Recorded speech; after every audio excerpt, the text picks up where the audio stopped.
Ahi, ahi,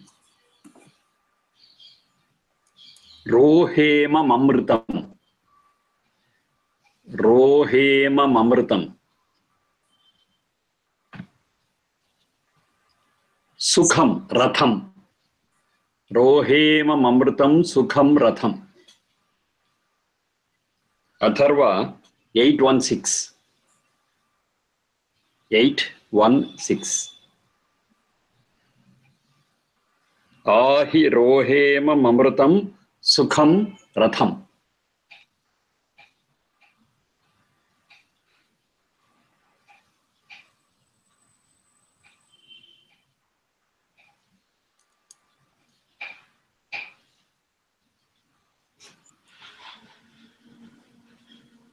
Ratham is a chariot.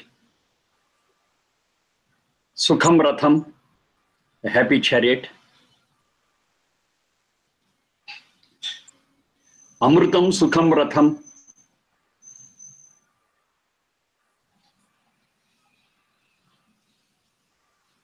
Amrutam mri pranatyage. Thus which is a happy chariot for a long time.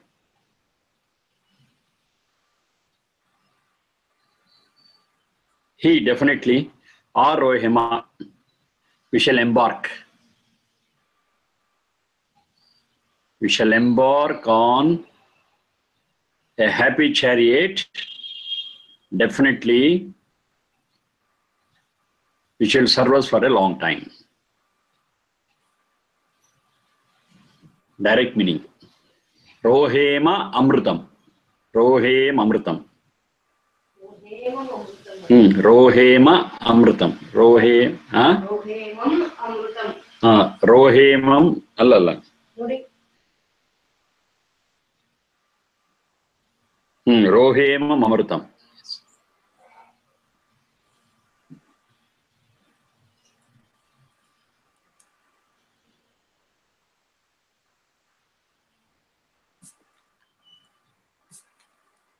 Ahi rohemam amrutam sukham ratham.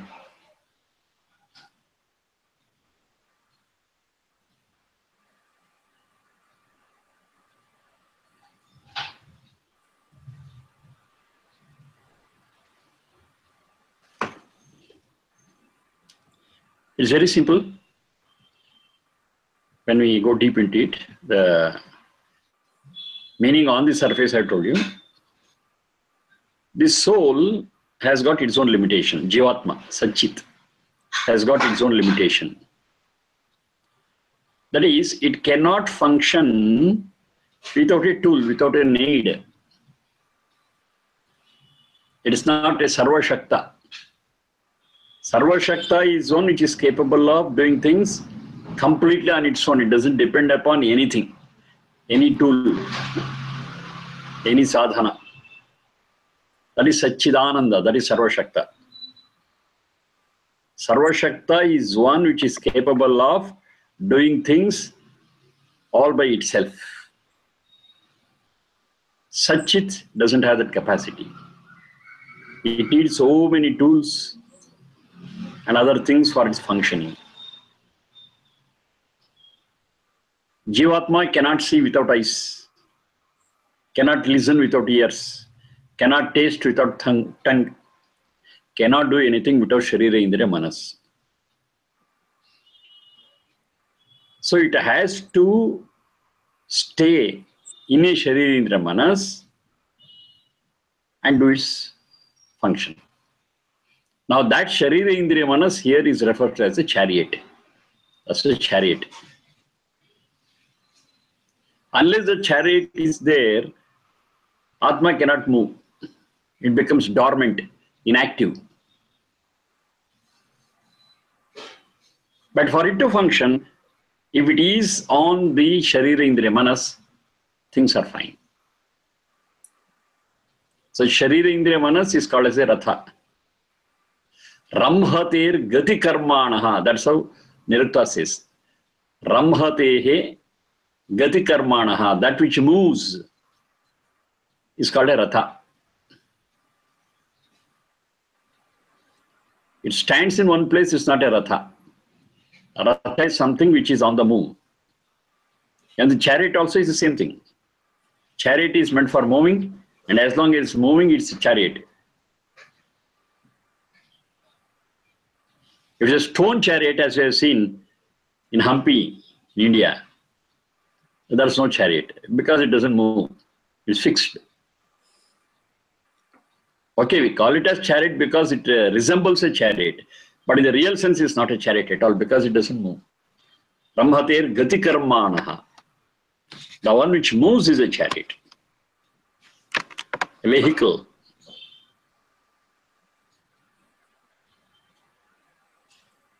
The very purpose of that Ratha, the very purpose of that vehicle is to move, is to do functions. So Ratha means that. And the Ratha, what is given to the Sachit, especially the human, Sharira, Indriya, Manas, is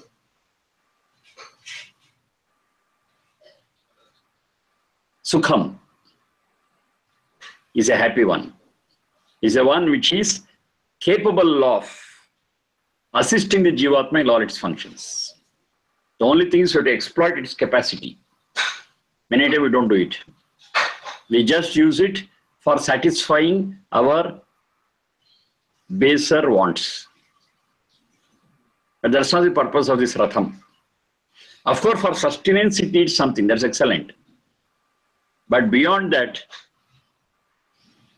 patting these sense organs is a waste. Taking care of its needs is a waste. It should be subservient to the purpose of the soul. That's a spiritual progress. For that, this is a tool. For sustenance, we need something, fine.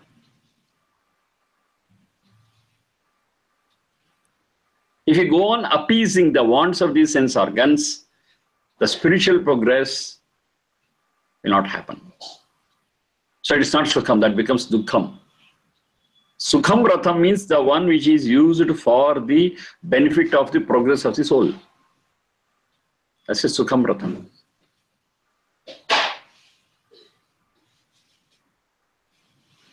Amrutam, one day it has to die. Amrutam means for a long time. 100 years, 100 plus years. We can use this. And it is the chariot of the Amrutam, that's the soul. Soul is eternal, soul never dies. Soul never dies. So Ratham is for that soul. Rohema, Ruha, Bija Janmani, that's the root. Ruha, Bija Janmani, which means to grow, to get in,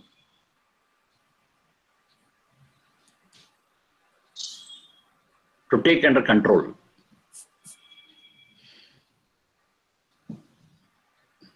To come up.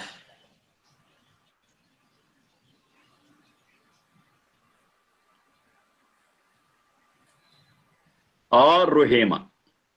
In all aspects, we shall take control of this vehicle. He is an emphasis. We shall take control of this vehicle only. We don't have any alternative. This is the one what is given to us, and we shall take control of this vehicle, step on it, and see that it moves in a happy way, in a comfortable way. We use it in the right way. Once again, the question comes, what is right, what is wrong? It's a common question. The answer for it cannot be subjective. If it is subjective, we have got n number of definitions for happy and sorrow. What is happy for one may not be happy for another. And the concept of happiness varies from person to person. N number of definitions we will get. So it is a must for us to find a definition for happy or sorrow, progress or not, in an objective way that we have been discussing again and again and again. That which supports the very purpose of the soul is comfortable, is sukha. Which doesn't support the earning of the soul is dukkha. A soul is always after ananda. Ananda is a state of bliss. Every soul is in search of that bliss. But they miss the target, take the wrong path and get lost. The goal must be very clear. The path must be very clear. And our endeavor should be in that path. And for that, of course, we need that Ratha. Shari Indriya Manas, we use it. Now to experience bliss, the soul has to be strong, the soul has to be pure. That which enhances the strength or the purity of the soul alone is considered right, is considered sukha. That should be the result. The end result should be enhancing the strength and the purity of the soul. Only then it becomes deserving to experience bliss, not otherwise. It becomes qualified for experiencing bliss, not otherwise. Now this is not a temporary one. It's for a long time we can use this vehicle. It's not that we get it today and tomorrow we shed it. No. For 100+ years we can use it.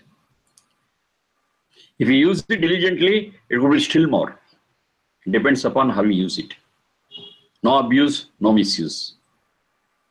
As we'll get the service of that vehicle for a long time. And that is the only resort for us. So we take shelter under that, get into it, and drive it towards the goal in the right path. Ahi rohemam amritam sukham ratham. So it shall be our decision, it shall be our pratigna, it shall be our sadhana to use this vehicle, a happy vehicle, a vehicle which will serve us for a long time and move towards the goal. We use this vehicle to the best extent possible. Of course, because it's a vehicle, a jada made out of sat, one day or the other it wears. That's okay. The day we'll leave it and take another vehicle. That doesn't matter. But the one what is given to us, we shall use it to the best extent possible. Ahi rohemam amritam sukham ratham. Now here one point has to be understood very clearly. Most of the time what happens is, we mistake ourselves with this body. We identify ourselves with body and say, body is me and me is body. No. It's a ratha. I'm the driver.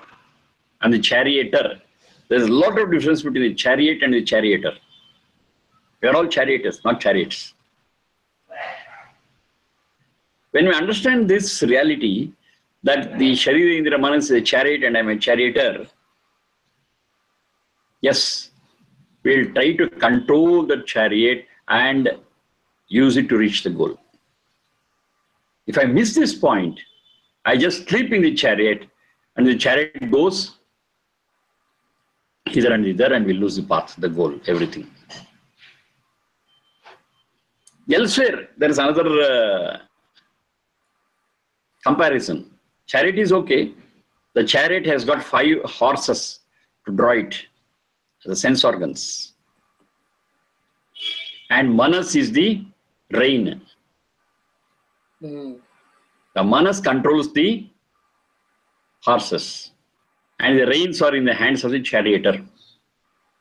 That's the Atman. If the Atman is careless or sleepy, then the reins will become free and the horses will run.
Huh.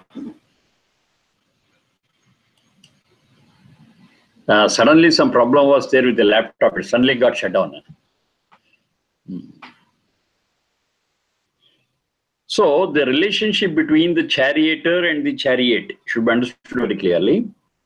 Only then we will have control over our Sharira Indriya Manas. And that's very much necessary for our travel to reach the goal in the right path, with the right speed. So this mantra reminds us about the relationship between the Sharira Indriya Manas and the Jivatma. And Sharira Indriya Manas is not equal to Satchit, Jivatma. It's not equal to. Jivatma is superior. Sharira Indriya Manas is Jada and is inferior and is just a tool. This clarity should be taken always. Then we can make this chariot move in the right path, make it happy, the journey can be happy, and we can reach the goal. Next one. Ma jivebhyaha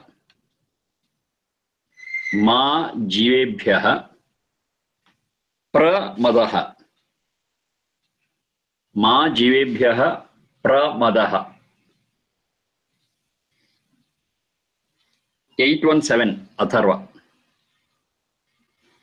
Ma jivebhyaha pramadaha. Pramadaha means to neglect, to commit a mistake.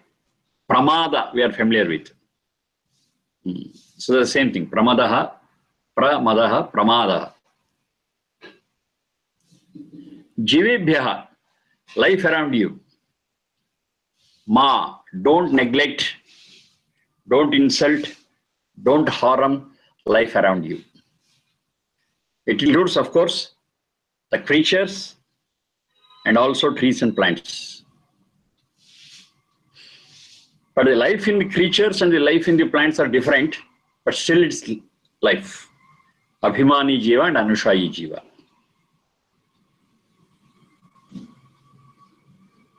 Don't ignore, don't be careless about the life around you. It's a very big picture. This whole globe, this whole environment, this whole ecology is a wonderful picture where everything has got a role to play. Everything has got a role to play. And it is all interconnected. Many a time we fail to understand that interconnection and do something and it results in something else. One classic example we have got in dodo, Mauritius.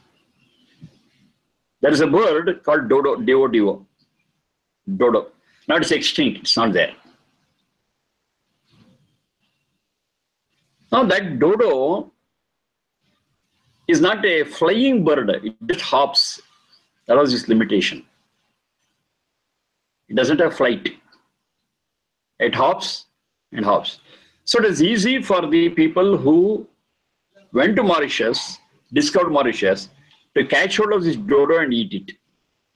It's very easy for them to eat. They never knew what its role was. They just caught it, hunted it, killed and ate. And the dodo is gone. It's extinct. We have to look at dodo only in some pictures. Now what's the result of it? Now that is the next thing what I am concentrating on. With the extinction of this dodo, a type of palm tree which was growing in Mauritius, it also started collapsing. A type of a palm tree. Whatever was there, it started dying and no fresh new palm tree grew. This they observed later. Then they started researching why. Then they understood that this palm tree used to have its seeds, of course with a fruit, Dodo used to eat that fruit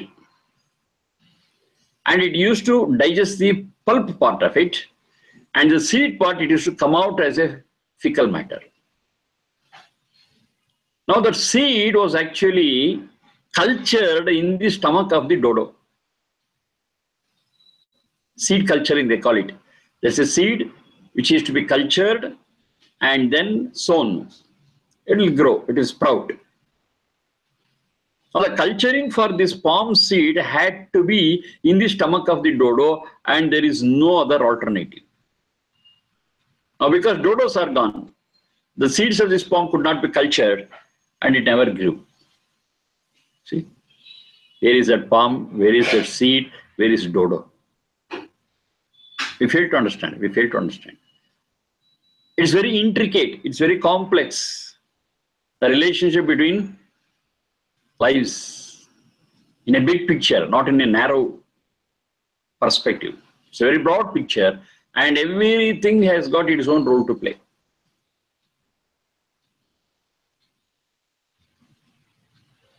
Everything. Some we are able to understand, some we are not. When there are rats and bandicoots, snakes will come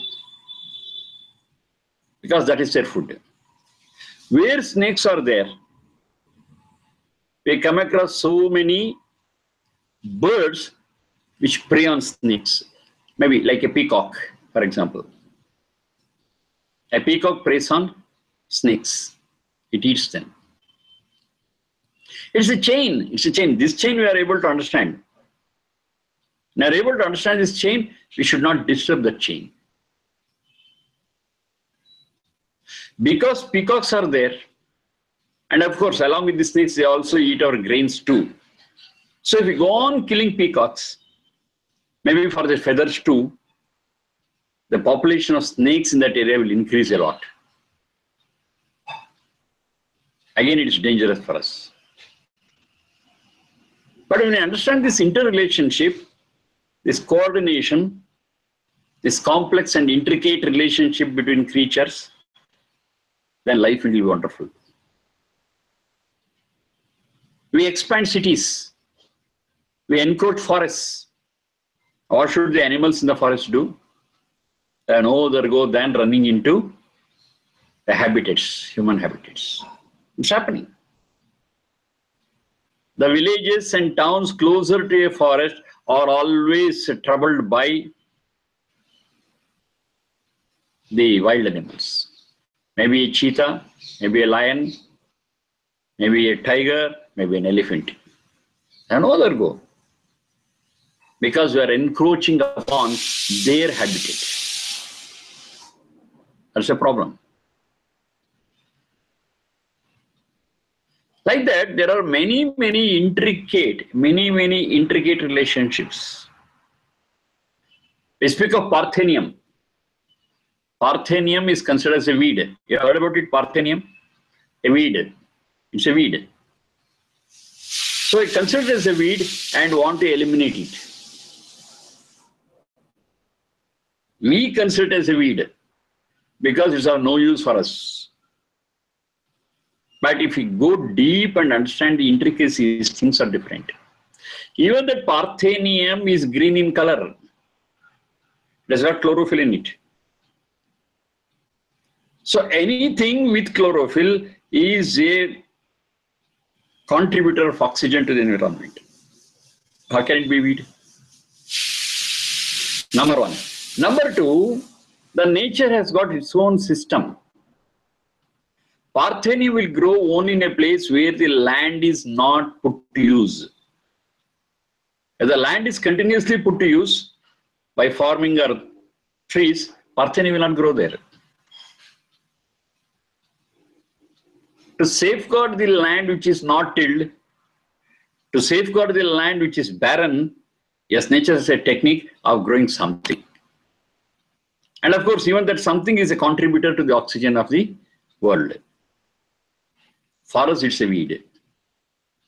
If you continuously keep farming, if you continuously protect the earth with vegetation, Parthenium will not grow. And this is an intricacy. This is an intricate structure which you have to understand. There is an interrelationship and interdependency between animals and trees. Many argue even trees have life. Even vegetation has got life and you eat them. Is it right?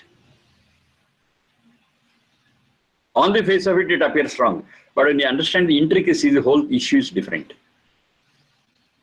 Every vegetation, in particular where the fruits and other things are eatable by other creatures, the nature of such fruit will be seed inside, pulp outside, and this pulp will be with beautiful aroma, with beautiful taste, with attractive color. Color, taste, and aroma. Now what happens? Birds and creatures and animals, they are all attracted towards this fruit because of its aroma, taste, and color. They eat it. But the seed part they cannot digest and eat it and will be thrown out. What happens? The seed dispersion will take place. Vegetation cannot move and throw seeds everywhere. It is fixed to the land. The one which is fixed to the land, for its dispersion, for its growth, for its expansion, this is a method that it has found out. That's the nature. They attract animals and insects and birds with the help of the fruit, which is colorful, beautiful fragrance and taste. And that pulp is very healthy for the birds and the insects and the animals. They take it. They sustain. And in return, with gratitude, if I can call it so, they throw the seeds away and the species grows. It's a beautiful interrelationship. There is no harm to the trees. There is no violence to the trees or vegetation. In fact, the animals and other creatures are helping them in seed dispersion. Not only animals, even wind helps in seed dispersion, water helps in seed dispersion. There are so many things, so many ways of dispersion. And using these insects and animals and birds is also one of the very important means of dispersion of seeds. It's an interrelationship. It's an interrelationship. It's very intricate. So all these things we are supposed to understand and be compassionate with all the lives around. Ma pramadaha. Don't ignore. Don't misuse. Don't exploit. Don't be careless about the life around you. They have got their own role to play. Protect them.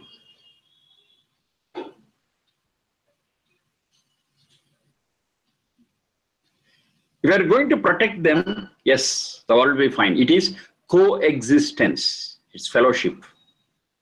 Coexistence. It's not that we are the only people who have got a right to live on this planet. No, we cannot. We cannot. If we think on those lines and see that anything that comes in the way is our enemy, is a pest, and start eliminating them, the whole world will be in trouble. Just human beings cannot exist. It's a big complex structure. Every creature, every animal, every plant, every human being, they have got a role to play. And it is coexistence. I stress it is coexistence. We have to let live and live. I cannot be selfish and want to live for myself alone. No. Can I live without plants, without vegetation? Whether a person is vegetarian or non-vegetarian, whatever it be. Finally, every life on this planet depends on vegetation. Even a non-vegetarian animal depends on a vegetarian animal. And that vegetarian animal in turn depends on vegetation. Vegetation they must. For our food, for our breathing, oxygen, pranavayu. We need it. So it is the primary duty of every individual who has got some knowledge and wisdom to protect the environment. Because ultimately we depend on them. Water is the only planet where water is there in the liquid form. No other planet in the solar system has got this. And even this water, most of the things is in the ocean and seas, which is salty, saline. It's not usable. The rainwater, the rivers, the tanks and the lakes are our main source of water. If it's gone, we don't have water. If you protect them and see that it seeps in, maybe we'll have some underground reserve of water. That's fine. So it is a limited source what you have got, without which we cannot live. Our existence will be in danger if water is not there. That's why water is rightly called as Jivanam. That's another name for Jivanam. Jalam, Apaha, Jivanam. It's very life. What is very life? I have to protect it. I have to harvest the rain. We have to maintain the tanks. We have to maintain the lakes. We have to maintain the rivers, protect them. And check as far as possible its flow into the ocean, but it should flow vertically inside to enrich the undercurrent of water. Now this is prudent. This is intelligence. This is wisdom. And this water is required not only by human beings, but also by all creatures. So when I'm saving this water, when I'm saving the greenery, I'm saving myself, and I'm also saving the lives of so many creatures around me. This is very important. Don't ignore it. Don't commit a mistake on this ground. Ma pramadaha. Don't ignore, don't commit mistakes, don't commit blunders in this case. If you do it, it is similar to cutting the very branch on which you are sitting. You are sitting on a branch and cutting the very branch. What will happen? You will fall down and die. Don't do it. It's your very source, it's your very support. The support and the very source of it has to be protected. So regarding that, no negligence. Ma pramadha, no negligence. Let us not neglect about the life around us. It is coexistence. We are not fighting with nature around, the other creatures around, even though they appear to be harmful. Maintain the boundaries. Allow them to exist. You exist on your own. Whatever you grow, a share of it. Every bird and insect has got a right. Give it its share. Be happy with what you have got. It's a harmonious life. Don't neglect these things. If you neglect these things, you yourself will be in danger. Nobody can save you. Ma jivebhyaha pramadaha. Though it's a very simple thing, the impact of it, the influence of it, the depth of it is very high. And its bearing is on the very life on this globe.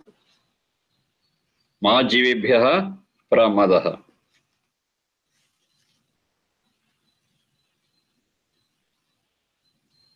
Next one.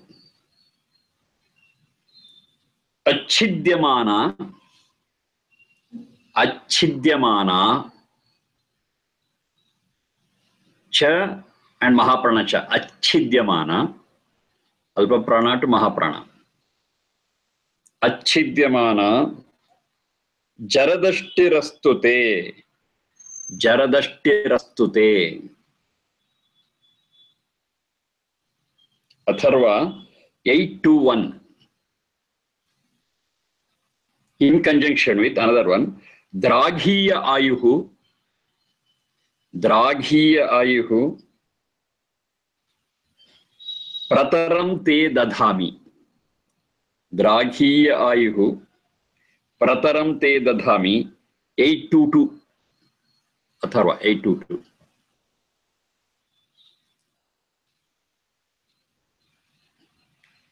Similar sentences are there in many places. Draghiyayu prataram dadhanaha, like that. And an important thing what we have to observe is, whenever the Draghiyayu comes, Prataram will come together, usually.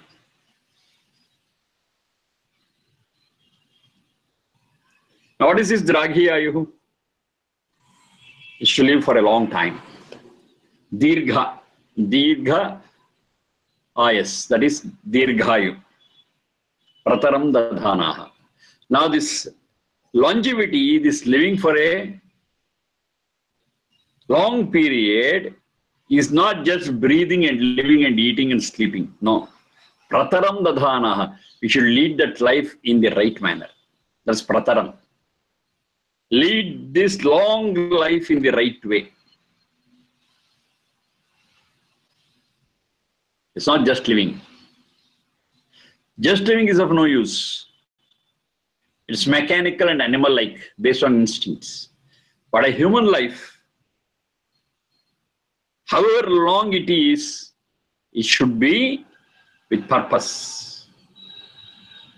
It should be lived well. That's Prataram. Prataram is living well. Now, let your life be continuous until old age, until the instrument becomes worn out. Until that, let your life continue. That's the meaning of the first one. Achhidyamana jaradashti astute. Jaradashtihi astute. Achhidyamana. Achhidya means without break.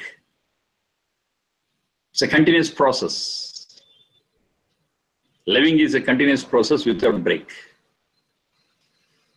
All the vital organs in the Sharira Manas have to work continuously. If there's a break or jerk, it's a disease, whatever be the vital organ. Heart stops working suddenly. We give medicine, this and that, and see that it works again. It's a break. It's a problem with the heart. Some problem with breathing, some problem with circulation, some problem with digestion. The organs, the Sharira Indra Manas cannot function continuously. They will have some problems. Jerks, humps, bumps, whatever you call it. Now let such things not happen. Achhidyamana. Without any break, without any jerk, let all the organs function smoothly until Jaradashti. Jaradashti is until you are old enough. Jara jri vayohanav. Until you are old. Old means the Sharira Manas cannot be used further. It is worn out. So until that stage, let the whole thing function continuously without break. And in other words, that's what is called as Dirgha Ayu. That's longevity, living for a long time. And what's the purpose? It's not just for living. It's not just for living. We are afraid of death and we don't want to die. That's okay. But why to live? You have to answer that question. Okay, you are not ready to die. You want to live. You are afraid of death. Everything is fine. But why do you want to live? A valid reason. Okay, I want to eat. I want to drink. I want to dance. I want to make fun. Okay, all this is animal-like. An animal also does all these things. Nidrahara bhayamaithuna. Over. A human being is not meant to live like that. A human being is supposed to live like a human being, not an animal. So how you have to do it? A human being has to live like a human being. That is proper living. That's the right living. Prataram. Prataram means to live in the right way. To sail in the right way. To swim in the right way.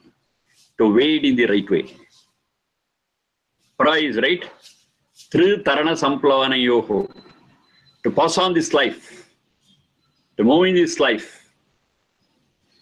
in the right way, this human life is there. This discrimination is there only for human beings. Other than we don't have it.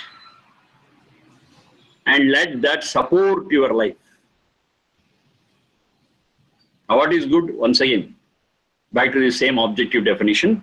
That which enhances the purity and strength of the soul is good. That is defined as prataram, not otherwise. How long we live is one question. Number two, what is the quality of that life? How well we live? It's not just living. We see many people who live for 80, 90, 100 years. But what they achieve in life, what they gain for the progress of the soul, when you consider it, it will be a big zero. What's the use of it? Longevity is fine, we are not against it, but that long life should be useful. It should be put to use. If you want to live long, jijivishet, shatam samaha. You should wish for living for 100 years. Bhuyascha sharadas shatat, even beyond 100. That's fine. Absolutely no problem in that. But for what sake? Is it just to live? Or is there any purpose for that long life? That is prataram dadhana. Be useful to you. Be useful to the world around. Contribute something of yours to the world for the well-being of the world, welfare of the world. Why? If you are not selfish and if you are contributing to the welfare of the society and the world around, as a result of it, your soul becomes purer and your soul becomes strong. That's the relationship. That is prataram dadhana. That's a good life. That's a noble life. That's a pious life that you can lead. Not otherwise. Right? Wish for living for 100 and plus years. 2, perform your duty. Kurvanniveha karmani. Jijivishet shatam samaha. You have to do your duty. You have to contribute something to the world around you. The life of an animal is to take. Whatever it gives is mechanical. It doesn't understand what it is giving. It is interested in selfishness, to protect itself, to propagate itself. There ends its life. But a human being is different from such animals. He is an evolved, enlightened animal. So, in his life, more than taking, he gives more to the world and society. Or it's the other way around. So, giving and sharing is one of the hallmark of human life.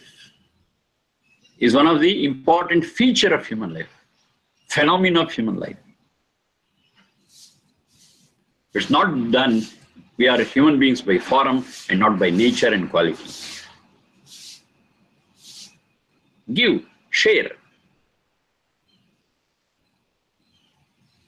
And that giving and sharing is a great life. It's a great life. Prataram dadhana. Let our lives be like that. The result is manifold. The result is wonderful. That is, you get the spiritual strength and spiritual purity, which you cannot get by any other means. Na anyah pantha ayanaya vidyate. There is no other route. This is the only route for gaining spiritual strength and purity. Only way. Sacrifice, help, share. Yes, that's the only way.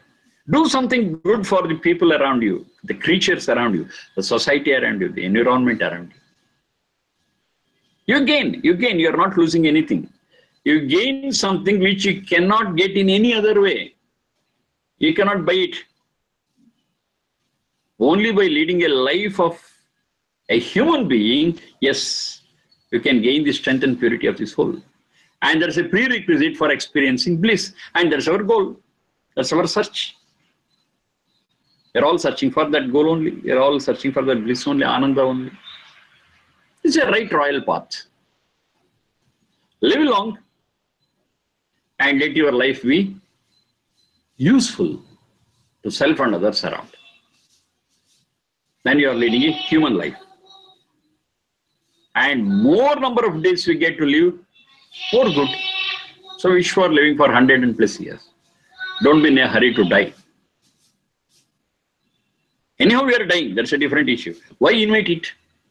It will come on its own. Let's not invite. We shall always try to live. We shall always try to defer death, cheat death. That is prataram dadhana. This we can do not by just our wishing, but putting it to practice of existing and sharing with other creatures around us, not otherwise. Don't be selfish. Don't think that everything is for me. Of course, that is true for an animal. They are a human being. It's not for you. Get it and share it. Live together. You are a social being. In society, you have to give and take. And because you are more intelligent, because you are more wise, let taking be less and giving be more. That is prasaram dadhana. Taking more and giving less is selfishness. Taking and giving, if it is neutral, you achieve nothing. They get cancelled and net result is zero.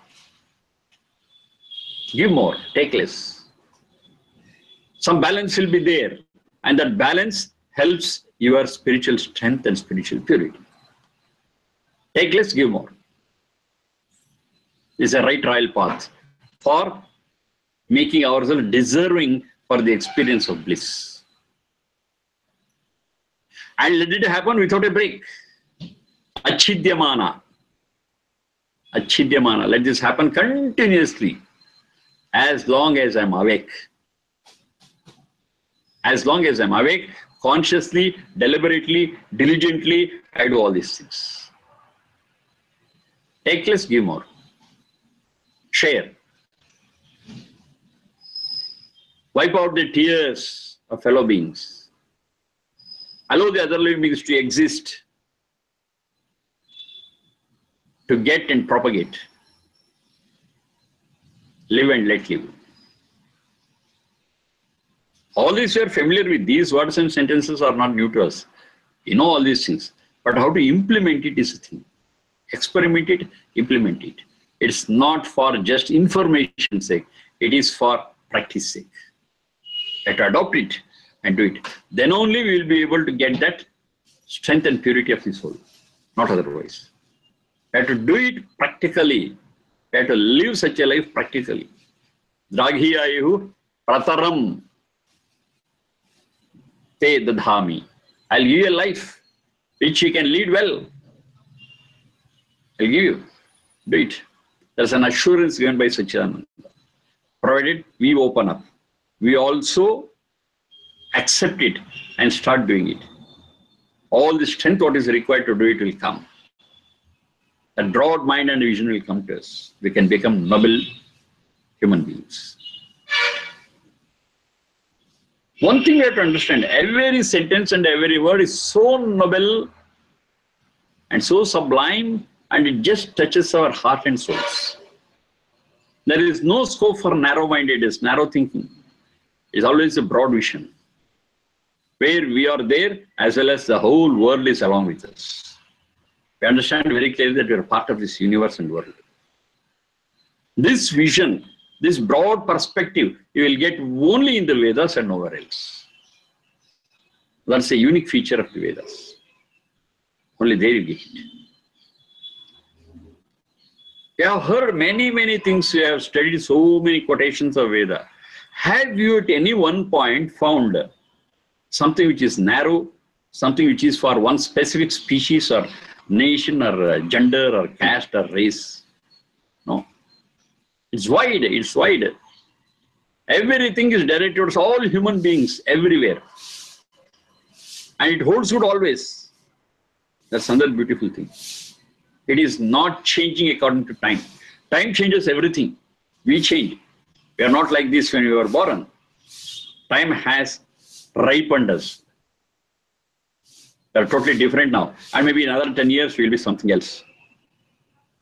Time has an impact on everything. The world was not like this. The trees were not like this. The animals were not like this. A lot of changes are happening. But when it comes to the question of truth, it never changes. Truth is unaffected by time. And these are all truths. You can verify it, not to be believed. You can verify. You can think and say, yes, this holds good for all time. So that which holds good for all time, which is not affected by time, which is not affected by the subjective opinions, which is not affected by the place, yes, that is truth. And every piece of the Veda mantra, every mantra, what I have shared with you, yes, they all satisfy these conditions. They are never narrow, they are never selfish. For all times, at every place. And that is why we call Vedas are great.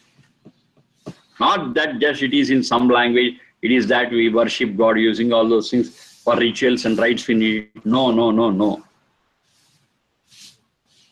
It is one which enriches our life, which improves the quality of our living. All of us, without discrimination. That's a wonderful thing what we have got. If you are able to understand this and do it, yes, the quality of our life will improve. It's open for us. Anybody, anytime, anywhere they can use it. And we can create a better world. And we can create a better society. We can have a more satisfying life. Okay, now it's all open for us. Think about it and practice it. Finally, there's a question. How far we do it, so far will be benefited. We don't do it, we don't get it. We may aspire for it, that's a different issue. Aspiration is different. To achieve it is different. Everybody has got great aspirations, great goals, great expectations, wonderful. But will those things just rain on us, will fall on us from the sky? Never. We have to work for it. The path is clear. And this work is, most of the time, it is internal. It's internal, it's referred to the soul, and its strength, and its purity. We have to focus on that. Of course, to do that, we need a tool, Sharirindriya Manas, fine.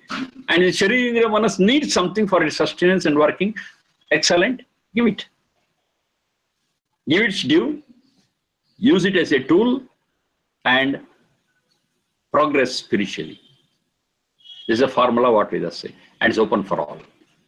At all times it holds good. Anyone who is in trouble, anyone who is in doubt, at any point of time, anywhere, look into it, you will get an answer for it. And it is said again and again. There's another thing. It's not just they say it once and leave it.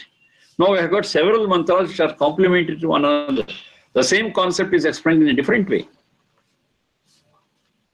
Because the same way may not be palatable to every person.